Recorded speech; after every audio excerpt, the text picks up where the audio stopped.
അതുപോലെ തന്നെ അവരുടെ വിശ്വാസ പരിശീലനം. കാര്യം അതൊക്കെ മുമ്പ് സംഭവം ഉണ്ടായി. എൻ്റെ ഇവിടുത്തെ പഴയ വികാരി ഫാദർ യേശുദാസ് എന്നോട് ഒന്ന് ചോദിച്ചു, അച്ഛാ ഞാനൊരു കുടുംബത്തെ കൊണ്ടുവന്നിട്ടുണ്ട്, അച്ഛനെ ഒന്ന് കാണാൻ പറ്റുമോ? ഞാൻ പറഞ്ഞ് ഉടമ്പടി എടുത്തിട്ട് 1 മാസം 1 കൊല്ലവും 2 കൊല്ലവും 3 കൊല്ലവും ആയിട്ടുള്ളവർക്ക് ഇവരെ കാണാൻ നിൽക്കുകയാണ്. സീരിയസ്. അപ്പോൾ ഉടമ്പടി എടുക്കാത്തവരെ കാണുമ്പോൾ പ്രയാസമായിരിക്കുമെന്ന് ഞാൻ അവരെ പറഞ്ഞു വിട്ടു അച്ഛനോട്. പക്ഷേ അച്ഛൻ നമുക്ക് ഒരിക്കലും ഒഴിവാക്കാൻ പറ്റാത്ത അത്രയ്ക്ക് നല്ല വിശുദ്ധിയുള്ള അത്രയും അടുപ്പമായിട്ടുള്ള കൃപാസന അടുപ്പമുള്ള അച്ഛനാണ്. എന്നിട്ടും എനിക്ക് ഉടമ്പടിയുടെ വിഷയമുള്ള കാരണം ഉടമ്പടി ഞാൻ കാണിക്കുന്ന നീതിയല്ലല്ലോ. ആരെങ്കിലും വന്ന് പറയുമ്പോൾ അവരെ കാണുക എന്ന് വെച്ചാൽ നീതിയല്ലത്. എന്നുവെച്ച് കഴിഞ്ഞാൽ ആരെന്തായാലും അറിയാം, ഉടമ്പടി എടുത്ത 10,000 മനുഷ്യർ കാണേണ്ട ഒരു പോക്ക് പോലും കാണാൻ പറ്റാത്ത രീതിയിൽ നിൽക്കുമ്പോൾ അങ്ങനെ വരുമ്പോൾ എനിക്കത് എൻ്റെ മനസ്സനുഭവിച്ചില്ല. ഞാൻ അച്ഛനോട് പറഞ്ഞു യു അണ്ടർസ്റ്റാൻഡ് മീ എന്ന് പറഞ്ഞു വിട്ടു. പക്ഷേ അവർ അവിടെ വെച്ച് എന്നെ കണ്ട്, അയർലൻഡ് വെച്ച് എന്നെ കണ്ട്. ഇവിടുന്ന് ഞാൻ പറഞ്ഞു വിട്ട് കഴിഞ്ഞ അടുത്ത് പറഞ്ഞു വിട്ട ഒരാൾക്കാരാണ്. പക്ഷേ അവരെ കണ്ടപ്പോൾ എനിക്ക് സന്തോഷം തോന്നി. അവർ 2 സ്ഥലത്ത് വെച്ച് ഞാൻ കണ്ട്, നോക്കിൽ വെച്ചും കണ്ടു. എന്താ കഷ്ടം എന്നറിയാവോ? അവർക്ക് 10 കുഞ്ഞുങ്ങളുണ്ട്. 10 കുഞ്ഞുങ്ങളെന്ന് പറയുമ്പോൾ വലിയ വ്യത്യാസമൊന്നുമില്ല. 2 പേര് മാത്രം. അവർ 10 എന്ന് പറഞ്ഞിട്ട് 2 പേര് ഈശോൻ്റെ അടുത്തുണ്ട്, ബാക്കി ഞങ്ങളുടെ കയ്യിലുണ്ടെന്ന് പറഞ്ഞു. അത്രയും വിശ്വാസത്തിലാണ് ഇവരൊക്കെ ജീവിക്കുന്നത്.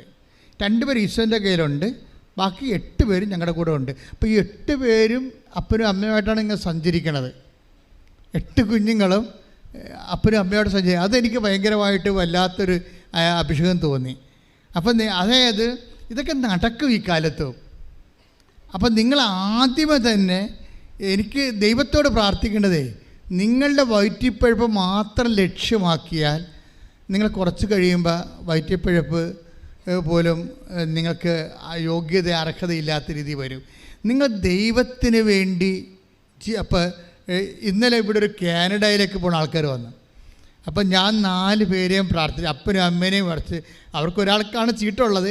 അപ്പോൾ അച്ഛൻ്റെ ബ്ലെസ്സിങ് കിട്ടുമെന്ന് അവർക്ക് ധൈര്യമുള്ളതുകൊണ്ട് അവർ 4 പേരും കൂടി കയറി നിന്ന്. അപ്പം അമ്മയും 2 കുഞ്ഞുങ്ങളും. അപ്പോൾ ഞാൻ അവരെല്ലാവരും ആശീർവദിച്ച് കഴിഞ്ഞ് പിരിയാനായപ്പോൾ അതിൻ്റെ അകത്ത് അമ്മ എന്നോട് പറഞ്ഞ്, അച്ഛാ എനിക്കൊരു ആൺകുഞ്ഞിനെ വേണം എന്ന് പറഞ്ഞു. അവന് വൈദികനാക്കാൻ വേണ്ടി ഒരു ആൺകുഞ്ഞിനെ വേണം എനിക്ക്. അതിന് അവൾ ഒന്നുകൂടി പ്രസവിക്കാൻ തയ്യാറാണ്, 1 2 പ്രസവിക്കാൻ തയ്യാറാണ്. അപ്പം ഞാൻ അവളോട് പറഞ്ഞു, നീ പഠിക്കണ്ട, അതെനിക്ക് ഈശോ എന്നോട് നേരത്തെ പറഞ്ഞായിരുന്നത്, അതുകൊണ്ട് അതുകൂട്ടി ഞാൻ പ്രാർത്ഥിച്ചിട്ടുണ്ട്. അത് വെച്ചാൽ ഇവളുടെ കൈ, ഈ അമ്മയുടെ തലേ കൈ വെച്ചപ്പോൾ തന്നെ ഈശോ പറഞ്ഞ് ആൺകുഞ്ഞിന് വേണ്ടി പ്രാർത്ഥിക്കാൻ പറഞ്ഞു. ഈ അതായത് നമ്മൾ ദൈവത്തോട് ഇങ്ങനെ സത്യസന്ധമായി നിൽക്കുമ്പോൾ ദൈവം നമ്മുടെ സൂക്ഷ്മമായ മനോവികാരങ്ങളെപ്പോലും ഹോണർ ചെയ്യുന്നുണ്ട്. എൻ്റെ മക്കളെ, നിങ്ങൾ ഹോണർ ചെയ്യാത്ത ആരെങ്കിലും ദൈവം എൻ്റെ കാര്യം തിരക്കുന്നില്ല എന്ന് നിങ്ങൾക്ക് തോന്നുന്നുണ്ടെങ്കിൽ അതിൻ്റെ പ്രധാനപ്പെട്ട കാര്യം നിങ്ങൾ ദൈവത്തിൻ്റെ കാര്യം തിരക്കാത്തതാണ്. നിങ്ങൾ നിങ്ങളുടെ കാര്യം മാത്രം തിരക്കണതാണ് സത്യം. എന്താ കാര്യം? ഈ കാനഡയിലേക്ക് പോണ മകളുടെ തലേ കൈവച്ചപ്പോൾ 2 അപ്പം ഈശോ എന്നോട് പറഞ്ഞത് ആൺകുഞ്ഞിന് വേണ്ടി പ്രാർത്ഥിക്കാനാണ്. അപ്പം ഞാൻ ആൺകുഞ്ഞിന് വേണ്ടി പ്രാർത്ഥിച്ചത്. അവൾ കാനഡയ്ക്ക് പോണ ആശീർവാദത്തിന് വേണ്ടിയാണ് പ്രാർത്ഥിച്ചത്. ഞാൻ അവൾക്ക് ആൺകുഞ്ഞിന് വേണ്ടിയാണ് പ്രാർത്ഥിച്ചത്. പക്ഷെ പ്രാർത്ഥന കഴിഞ്ഞപ്പോൾ അവൾ എന്നോട് പറഞ്ഞ് എനിക്കൊരു ആൺകുഞ്ഞിന് വേണ്ടി അച്ഛൻ പ്രാർത്ഥിക്കണം, അവനെ വൈദികനാക്കാനാണെന്ന്. അപ്പോൾ എന്തോ ഒരു ദാറ്റ് മീൻസ് ഇവർ ദൈവത്തിന് വേണ്ടി പ്രസവിക്കുക, ദൈവത്തിന് വേണ്ടി കുഞ്ഞുങ്ങളെ വളർത്തുക, ദൈവത്തിന് കൊടുക്കുക. അങ്ങനെയുള്ള ആൾക്കാരുടെ മുമ്പിലാണ് നിങ്ങൾ ദൈവത്തിന് 10 പൈസ ഗുണമില്ലാത്ത നിങ്ങളുടെ സ്വന്തം കാര്യം കൊണ്ട് വരുന്നത്. എത്ര കാലം കൊണ്ടുവരേണ്ടി വരും? അതുകൊണ്ട് നിങ്ങളുടെ ഈ വിഷയമില്ല, അജണ്ട ഒന്ന് റീതിങ്ക് ചെയ്യണം. നല്ലതാണ്. ഒരു മൂവ്മെൻറ്റ് നടത്തിയാൽ ദൈവത്തിനെന്ത് പ്രയോജനമെന്ന് ചിന്തിക്കണം. പ്രാർത്ഥിക്കുക, കർത്താവായ ദൈവമേ, ഞാൻ എന്ത് മൂവ്മെന്റ് നടത്തിയാലും അവിടെയെല്ലാം നിനക്ക് ഒരു സ്പേസ് ഉള്ള രീതിയിൽ ചിന്തിക്കാൻ, അത് നടപ്പിൽ വരുത്തുവാൻ എന്നെ റീഫോർമേറ്റ് ചെയ്യണമേ, എന്നെ പുനരുദ്ധരിക്കണമേ, പുനഃക്രമീകരിക്കണമേ. ശ്രദ്ധിക്കട്ടെ.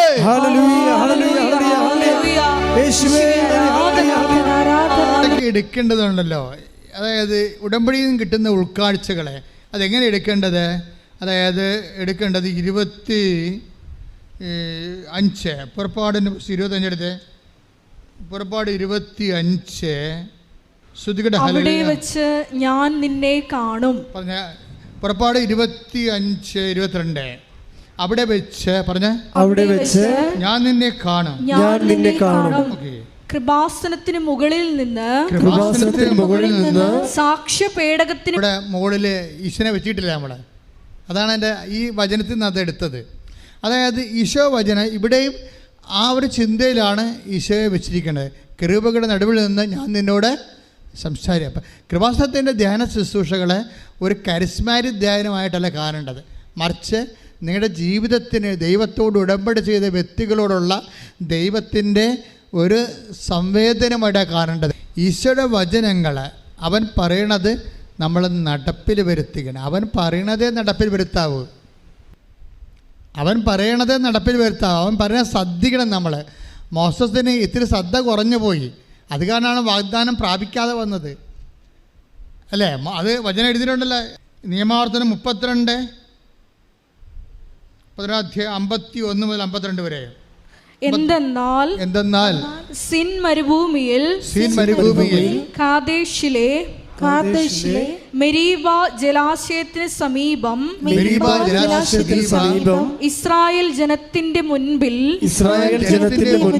വച്ച് നീ എന്നോട് അവിശ്വസ്തമായി പെരുമാറി എന്റെ പരിശുദ്ധിക്ക് നീ സാക്ഷ്യം നൽകിയില്ല. ഇസ്രായേൽ ജനത്തിന് ഞാൻ നൽകുന്ന ആ ദേശം നീ കണ്ടുകൊള്ളുക, എന്നാൽ നീ അവിടെ പ്രവേശിക്കുകയില്ല. പരിശുദ്ധ പരമ ദിവ്യകാരുണ്യത്തിന് ആരാധനയും സ്തുതിയും പുകഴ്ചയും ഉണ്ടാകട്ടെ. പരിശുദ്ധ പരമ ദിവ്യകാരുണ്യത്തിന് ആരാധനയും സ്തുതിയും പുകഴ്ചയും ഉണ്ടാകട്ടെ. അപ്പോൾ ഇതിന് പല കാരണങ്ങളുണ്ട്. കാര്യം വാഗ്ദാനം മോസസ് പ്രാപിക്കാതിരുന്നതിൻ്റെ ഒരു കാരണം എന്താണ്? പ്രവേശിക്കാതിരിക്കാൻ കുറേ കാരണങ്ങളുണ്ട്. എന്നൊക്കെ ഈ കൽപ്പന കൊടുത്ത മോസസ് പോലും വാഗ്ദാനം പ്രാപിക്കുന്നില്ല. അതാണ് ഇതിൻ്റെ അകത്ത് ഒരു ദുരന്തം എന്ന് പറയുന്നത്. ഇസ്രയേൽ ജനത്തിൻ്റെ മുമ്പിൽ ദൈവത്തിൻ്റെ പരിശുദ്ധിക്ക് അല്ലെങ്കിൽ ദൈവത്തിൻ്റെ വചനത്തോടുള്ള വിശ്വസ്തതയ്ക്ക്, സൂക്ഷ്മതയുള്ള വിശ്വസ്തതയ്ക്ക് മോസസ് സാക്ഷ്യം വഹിച്ചില്ല, അല്ലേ? പാറ ചൂണ്ടാൻ പറയുമ്പോൾ പലരും അടിക്കാൻ തുടങ്ങി. രണ്ട് തരാറുണ്ട്. മെരീബയിലെ ജനത്തിൻ്റെ ആ പാറയിൽ അടിക്കാനേ പറഞ്ഞുള്ളൂ, അല്ല ചൂണ്ടാനേ പറഞ്ഞുള്ളൂ. അപ്പോൾ മോസസ് എന്ത് ചെയ്ത് അത് അടിച്ചു. എപ്പോഴും നമ്മൾ ശ്രദ്ധിക്കുമ്പോൾ വചനങ്ങൾ, കർത്താവിൻ്റെ വചനങ്ങൾ കേൾക്കുമ്പോൾ സൂക്ഷ്മതയോടുകൂടിയും അതിന് ദൈവം വിശ്വസ്തതയെന്നാണ് പറയണത്. നമ്മളെ ദൈവം എന്താ പറയണത് അതനുസരിച്ച് ചെയ്യുമ്പോൾ നമ്മൾ പ്രകടിപ്പിക്കുന്നത് വിശ്വസ്തതയാണ്, വിശ്വാസമല്ല, വചനത്തോടുള്ള വിശ്വസ്തത. പിന്നെ പക്ഷേ ഇതൊന്നുമല്ല ഞാൻ പറയാൻ ഉദ്ദേശിച്ചത്. ഞാൻ പറയാൻ ഉദ്ദേശിച്ചത് അയർലൻഡിൽ വെച്ച് ഈശോ ഇതിന് വേറൊരു ഭാഷ്യം നൽകി, വ്യാഖ്യാനം. എന്തുകൊണ്ട് മോസസ് വാഗ്ദാനം പ്രാപിച്ചില്ലെന്ന്. നമ്മളീ പറയുന്ന പരമ്പരാഗതമായ കാരണങ്ങളല്ല, അത് മാത്രമല്ല ഒത്തിരി കാരണങ്ങളുണ്ട്. അതിലൊരു കാരണം നമ്മൾ പുറപ്പാടിൻ്റെ പുസ്തകം 33:11 എടുത്തേ.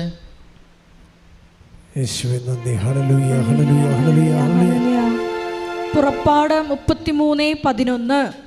സ്നേഹിതനോടെന്ന പോലെ കർത്താവ് മോശയോട് മുഖാഭിമുഖം സംസാരിച്ചിരുന്നു. അതിനുശേഷം മോശ പാളയത്തിലേക്ക് മടങ്ങിപ്പോകും.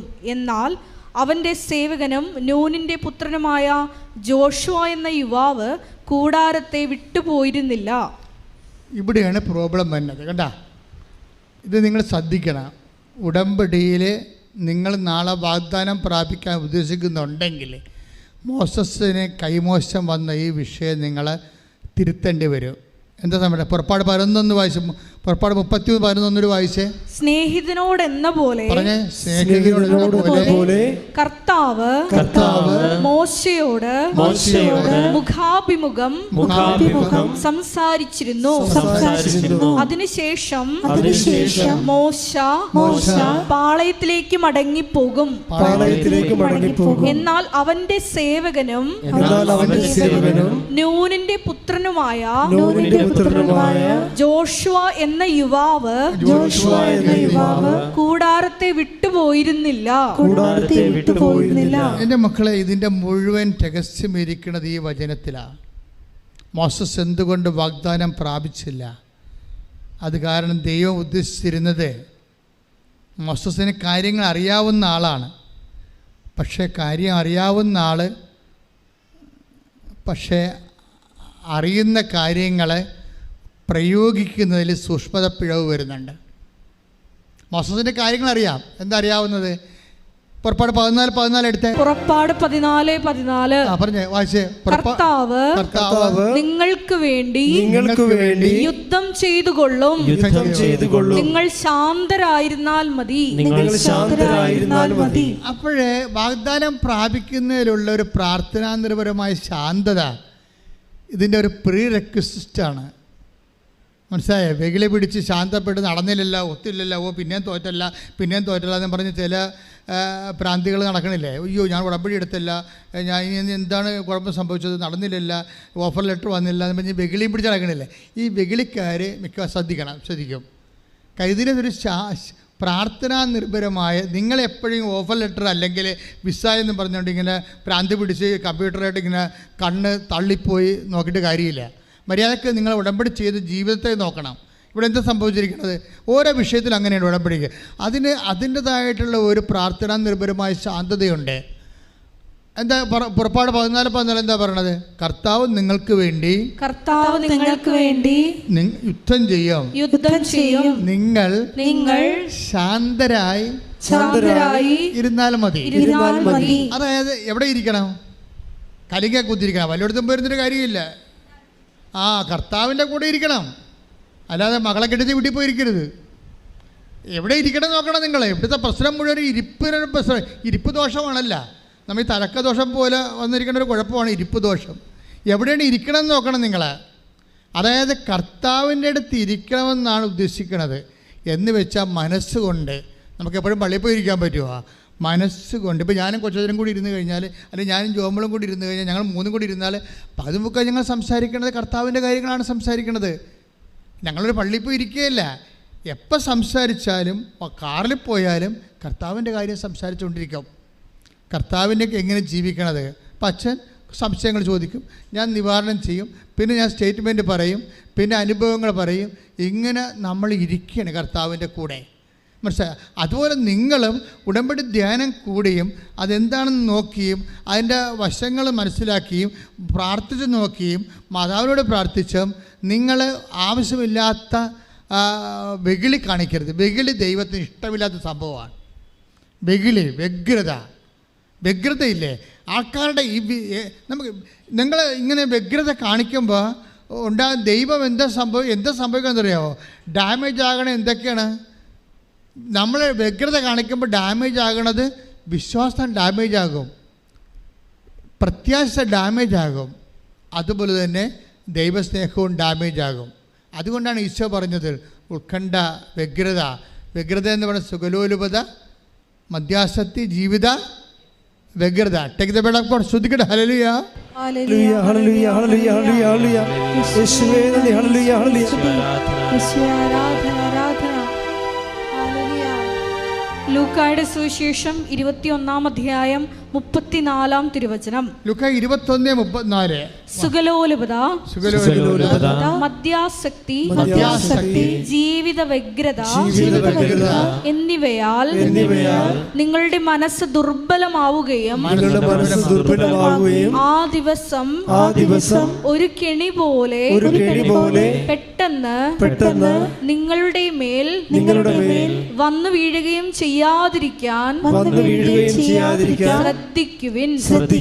ഇപ്പൊ എന്നെ സംഭവിക്കണമെന്ന് വെച്ച് കഴിഞ്ഞാൽ വ്യഗ്രത വരുമ്പോൾ എന്ത് സംഭവിക്കുന്ന പറയണത്? വ്യഗ്രത അതായത് സുഖലോലുപത, മദ്യാസക്തി, പിന്നെന്താ ജീവിത വ്യഗ്രത എന്നിവയാൽ മനസ്സ് ദുർബലമാകും. ഈ മനസ്സ് ദുർബലമായ മനസ്സിൽ നിന്ന് വിശ്വാസം ഉണ്ടാകത്തില്ല, പ്രത്യാശ ഉണ്ടാകത്തില്ല, ദൈവസ്നേഹം ഉണ്ടാകത്തില്ല, ഒന്നും ഉണ്ടാകത്തില്ല. അപ്പോൾ ഏറ്റവും ഉടമ്പടി എടുത്ത ആൾക്കാർ എന്താ ശ്രദ്ധിക്കേണ്ടത്? മനസ്സ് ദുർബലമാക്കാതിരിക്കാൻ നോക്കണം. പിടിയാ എന്ന് പറഞ്ഞേ, ഉടമ്പടി എടുത്ത ആൾക്കാർ എന്താ ചെയ്യേണ്ടത്? മനസ്സ് ദുർബലമാക്കരുത്. മനസ്സ് ദുർബലമാകണം. എന്തൊക്കെ കൊണ്ടാണ്? ആസക്തികൾ കൊണ്ടാണ് ദുർബലത ഉണ്ടാകുന്നത്. ആസക്തികൾ എന്തൊക്കെയാണ്? ഇപ്പം സുഖലോലുപത, അത് ഭയങ്കര ഒരു ആസക്തിയാണ്. എപ്പോഴും നല്ല ഭക്ഷണം കഴിക്കണം, നന്നായിട്ട് ഉറങ്ങണം, നന്നായിട്ട് ആൾക്കാരുമായിട്ട് ജോളിയായിട്ട് പോകണം, സിനിമ കാണണം. അതുപോലെ തന്നെ ഇങ്ങനെ എപ്പോഴും നമുക്ക് സുഖം തരുന്നതിൻ്റെ അകത്ത് എപ്പോഴും ആബന്ധമായി കഴിഞ്ഞാൽ എന്ത് പറ്റും? മനസ്സ് ദുർബലമായി കഴിയും. ഇത് വരാതിരിക്കാൻ വേണ്ടിയാണ് നമുക്ക് ക്ലേശം കർത്താവ് തരണത്. മനസ്സിലായില്ലേ? രോഗം, പീഡ. ഇപ്പം എനിക്ക് കിഡ്നി ഡിസീസ് ഉണ്ടോ നിങ്ങളോട് പറഞ്ഞിട്ടില്ലേ? അത് കർത്താവ് എടുത്ത് മാറ്റട്ടെ, എനിക്കൊരു പ്രശ്നവുമില്ല. പക്ഷേ എനിക്കൊരു കാര്യം മനസ്സിലാവും. എന്താണ് മനസ്സിലാകണത്? അതിനകത്ത് ഭക്ഷണ ക്രമീകരണങ്ങളുണ്ട്, ഉറക്ക ക്രമീകരണങ്ങളുണ്ട്, ഒത്തിരി ക്രമീകരണങ്ങളുണ്ട്. പക്ഷേ ആ ക്രമീകരണങ്ങൾ ഒരു സുവിശേഷം പോലെയാണ്. എന്ന് വെച്ചാൽ നമ്മൾക്ക് മറ്റുള്ളവരെ മനസ്സിലാക്കാൻ, അവരുടെ വേദന മനസ്സിലാക്കാൻ നമ്മളിത് സഹായിക്കും. പിന്നെ രോഗികളോട് കരുണ കാണിക്കാൻ ഇതെന്നെ സഹായിക്കും. ഇതെന്നെ ഇല്ല, ഞാൻ ഇതൊന്നും അറിയാൻ പാടില്ലാത്തൊരു മനുഷ്യനാണെങ്കിൽ എനിക്കെങ്ങനെ നിങ്ങളോട് കരുണ കാണിക്കാൻ പറ്റും? പറ്റത്തില്ല. എനിക്കെങ്ങനെ ഒരു രോഗിയോട് ഒരു ക്യാൻസർ ഫസ്റ്റ് സ്റ്റേജ് എന്ന് പറയുമ്പോൾ ഞാൻ ചുമ്മാ പ്രാർത്ഥിക്കത്തില്ല, നിങ്ങൾക്കറിയാമല്ലോ. അല്ലാതെ ഒരു പ്രാർത്ഥിക്കണമെന്ന് പറയുമ്പോൾ എന്നാ പ്രാർത്ഥിക്കാൻ പറഞ്ഞിട്ട് എന്തെങ്കിലും വിളിച്ച് പറയണമല്ല. I must know that you are healed. അതിനെന്തെല്ലാം ഇൻവെസ്റ്റ്മെൻറ്റ് ചെയ്യാൻ പറ്റും ഞാൻ എല്ലാം പ്രാർത്ഥനയിൽ കർത്താവിനോട് ഞാൻ ചോദിച്ച് മനസ്സിലാക്കിയിട്ടുണ്ട്. ഒരാളിനെ ഹീല് ചെയ്യാൻ വേണ്ടി എന്തൊക്കെ ഇൻവെസ്റ്റ്മെൻറ്റ് വേണം. ഞാനിങ്ങനെ കിസ്ത്രക്ക പറഞ്ഞുകൊണ്ട് ഞാൻ ആ ഭാഷാവരം പ്രാർത്ഥിക്കത്തില്ല. I know what to be done. എന്താണ് നിങ്ങൾക്ക് ഇതിനു വേണ്ടി ഇൻവെസ്റ്റ് ചെയ്യണത്? ഞാൻ ചെയ്തിരിക്കുന്നത് എന്താണ്? എൻ്റെ 36 കൊല്ലത്തെ പൗരോഹിത്യം ഈട് വെച്ചിരിക്കണത്. 36 കൊല്ലത്തെ പൗരോഹിത്യം എന്ന് പറയുമ്പോൾ സത്യം പറയാം, ഈശോ ഉണ്ട്, ഒരു 1.5 പൗരോഹിത്യമാണ്. എന്താ കാര്യം? ഇന്ന് വരെ കർത്താവിന് വേണ്ടി ജീവിച്ച ചരിത്രമുണ്ട് എൻ്റെ കയ്യിൽ. കർത്താവിന് വേണ്ടി മിഷനായിട്ട് അറിയിച്ചും അറിഞ്ഞവരെ ആഴപ്പെടുത്തിയും കൊണ്ട് കടലിലും കരയിലും ചുറ്റു സഞ്ചരിച്ചും ജനങ്ങൾക്ക് വേണ്ടി. ഞാൻ പറഞ്ഞില്ലേ, രാവിലെ 9 മണി തൊട്ട് രാത്രി ഈ പേഷ്യൻ്റാണെന്ന് പറയുന്ന ആളാണ് ചെയ്തിരിക്കണത്. രാവിലെ 9 മണി തൊട്ട് രാത്രി 11:45 വരെ നിൽക്കുകയാണ്. അത്രയും ടൈം നിന്ന് ഉച്ചക്ക് ഊണ് കഴിക്കാൻ പോയി, സത്യമായിട്ടും പോയി. അത് 10 മിനിറ്റേ പോയുള്ളൂ. അത്രയും നിൽക്കണേ. എന്ത് വേണം നമുക്ക്? അഭിഷേകം വേണം. നമുക്കറിയാവില്ല, നമ്മൾക്കെല്ലാവരും നിങ്ങൾ പറയണത് രോഗം സൗഖ്യമാക്കണം, വീട് കെട്ടാം, ജോലി വേണം, അതിന് പിന്നെ മക്കളെ വേണം. നിങ്ങൾ ഇതൊന്നും അല്ല ചോദിക്കേണ്ടത്. ദൈവത്തിൽ ഇതിനെല്ലാം കൂടി സിംഗിൾ പാക്കേജ് ഉണ്ട്. നിങ്ങൾ ചോദിക്കേണ്ടത് അഭിഷേകമാണ്. കർത്താവേ, ഇത് നീ എനിക്ക് അനുഭവിച്ചു തരുന്നവരെ നിലനിൽപ്പിനുള്ള വരം നൽകണമേ. പ്രാർത്ഥിച്ച്, കർത്താവേ, ഉടമ്പടിയിൽ വെച്ച കാര്യങ്ങള് നീ എനിക്ക് അനുവദിച്ചു തരും വരെ നിലനിൽക്കാനുള്ള അഭിഷേകം നൽകണമേ. കർത്താവ്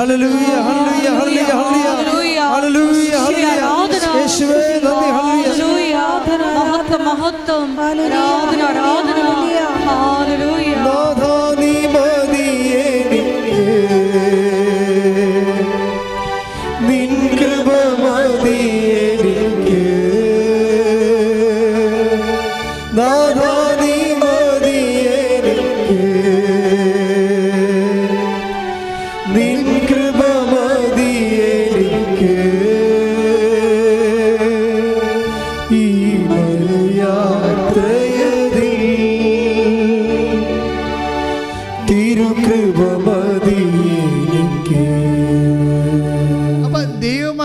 ഇടപാടിൻ്റെ ഒരു ഡീലിങ്സ് മനസ്സിലായില്ലേ? ഇപ്പം ക്രിസ്തുവിൻ്റെ പീഡാനുഭവത്തിൻ്റെ മുദ്ര എൻ്റെ ശരീരത്തിലുണ്ട്. ക്ലിയർ അല്ലേ? അത് രോഗമായിട്ട് 1 അല്ല 2 3 ഉണ്ട്. ഈ ശ്വാസകോശ രോഗമൊക്കെ ഞാൻ ഇവിടെ നിന്ന് വണ്ടി കയറിയപ്പോൾ തന്നെ കർത്താവ് ബ്ലോക്ക് ചെയ്തു. അവിടെ ഒന്നും ഉണ്ടായില്ലേ, ഇവിടെ വന്നപ്പോൾ തിരിച്ചുണ്ടായി. അത് ബ്ലോക്ക് ചെയ്ത് കളഞ്ഞ്. അതെല്ലാവരും നിങ്ങളെല്ലാവരുടെയും പ്രാർത്ഥന, എൻ്റെ പേഴ്സണൽ സ്റ്റാഫിൻ്റെ പ്രാർത്ഥന എല്ലാം കൊണ്ട്, അത് ഇവിടുത്തെ സ്റ്റാഫിൻ്റെ പ്രാർത്ഥന കൊണ്ട് കർത്താവ് ബ്ലോക്ക് ചെയ്ത് എനിക്ക് ഒരു ശ്വാസം മുട്ടലും ഉണ്ടായിട്ടില്ല. നല്ല മഴയും തണുപ്പുമുള്ള സമയത്ത് ഞാൻ സ്ഥലത്തും അവിടെ പോയായിരുന്നു. എന്തുണ്ടായില്ല? അത് കർത്താവാണ് തീരുമാനിക്കണം ഉണ്ടാകണോ ഉണ്ടാകേണ്ടതെന്ന്. മനസ്സിലായ? അതേസമയത്ത് നമ്മൾ വിചാരിക്കേണ്ട കാര്യം, ദൈവം നമ്മുടെ നീതിയെ ചെയ്യത്തുള്ളൂ. നിങ്ങൾ എന്താ ചെയ്യണമെന്ന് വെച്ചാൽ കലർപ്പില്ലാതെ, സംശയമില്ലാതെ. സംശയമാണ് നമ്മുടെ മനസ്സിനെ ദുർബലമാക്കണത്. അത് ആണ് ട്രീറ്റ്മെൻറ്റ് ചെയ്യേണ്ട ഒരു സബ്ജക്റ്റ്. ഇപ്പം പത്രോസ് നടന്നു വന്നില്ലേ കടലിലൂടെ, അപ്പോൾ കർത്താവ് അവൻ താന്നു പോയില്ലേ?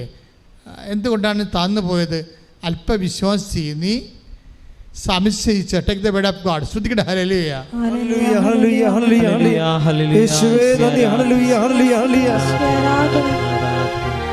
യേശുവേ ആരാധന.